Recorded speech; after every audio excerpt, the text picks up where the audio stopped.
Euzubillahimineşşeytanirracim. Bismillahirrahmanirrahim. Mübarək Ramazan ayında Allah tuttuğumuz oruçları, etdiyimiz duaları qəbul etsin. Quran-ı Kərimdə Allahın bəzi ayələrdə çəkdiyi misallarla bağlı danışırdıq. Bugünkü mövzumuzda, bugünkü bəhsimizdə mübarək Rəd surəsinin 17-ci ayəsində Uca Rəbbimizin bizə bir ibrətamiz çəkdiyi misalla bağlı danışacağıq.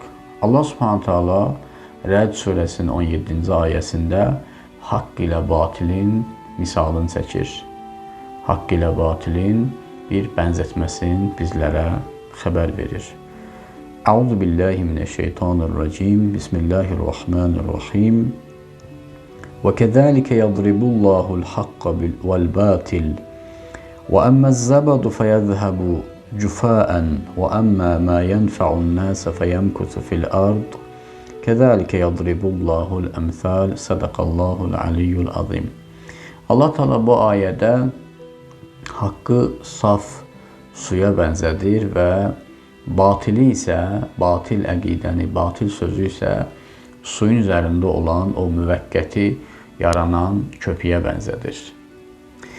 Buyurur ki, Allah haqq ilə batili bu cür misal çəkir və insanlara başa salır ki, insanlara göstərir ki, o köpük var suyun üzərində, köpük bir kənara gedib məhv olacaq və insanlara fayda verən həmin o sudur, saf sudur.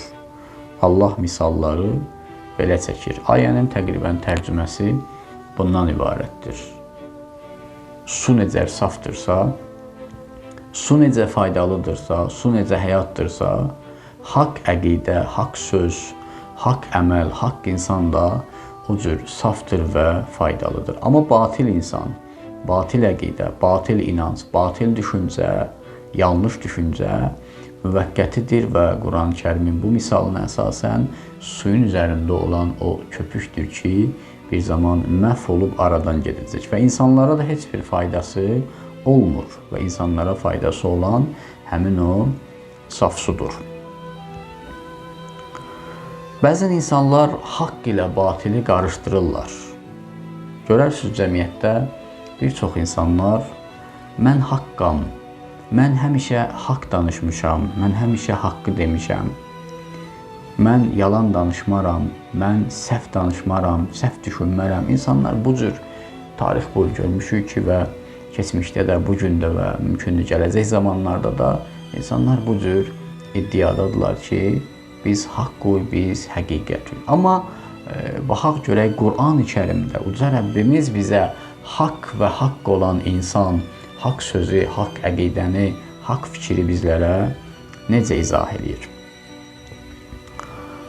Allah Teala Quran-ı Kərimdə bir ayədə buyurur ki, Peyğəmbərimizə Əl-haqqu min Rabbik, ya Peyğəmbər, haqqın mənşəyi, haqqın əsli, həqiqəti sənin Rəbbindəndir.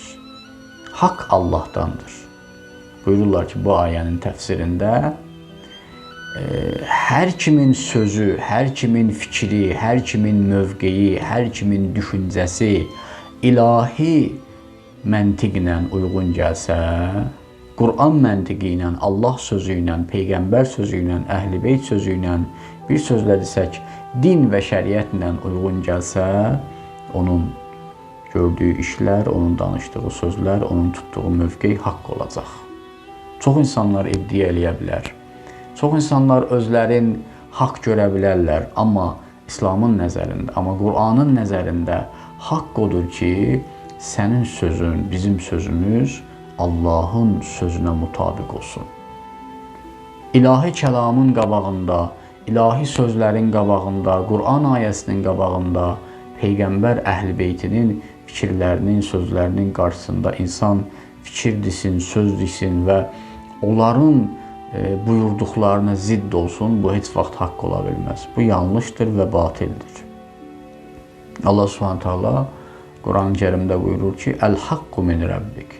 Haqqın mənşəyi Allahdır. Və hamımızın bildiyi, eşitdiyi gözəl bir əziz Peyğəmbərimizdən rivayətlə biz bu sözümüzü təsdiqləyə bilərik.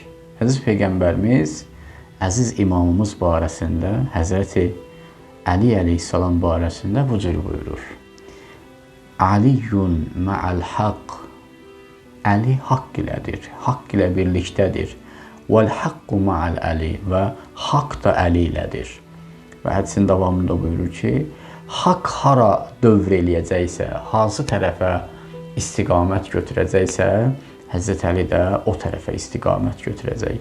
Haqqın dövrü ilə Həzrət Əli haqqdan heç vaxt ayrı düşməyəcək.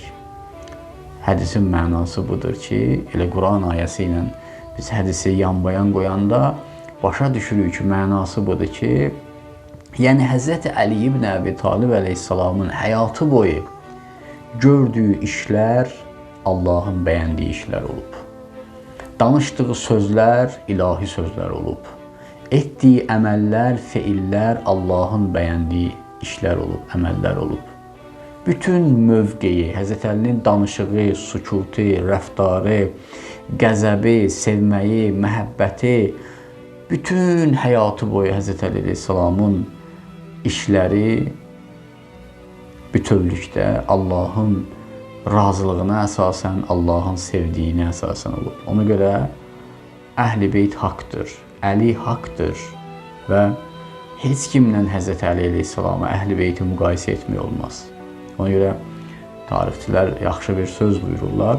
Buyururlar, tarixdə bəzi insanlar Əməvilərin, Əbbasilərin zülmündən dözə bilmədilər, zülmündən bezara gəldilər, xar oldular, zəlil oldular.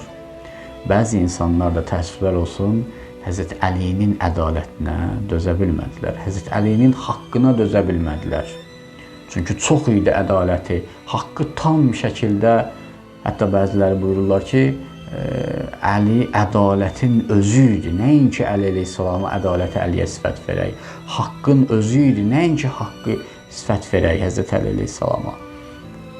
Və bu cür şəxsiyyəti başa düşmədilər. Cahil insanların əlində giriftar qaldı. Cahil insanları başa sala bilmədi və tarix boyu zülmə məruz qaldı və axırda da elə bu mübarək Ramazan ayının mübarək gecəsində, Qədir gecələrinin birində şəhadətə çatdırdılar.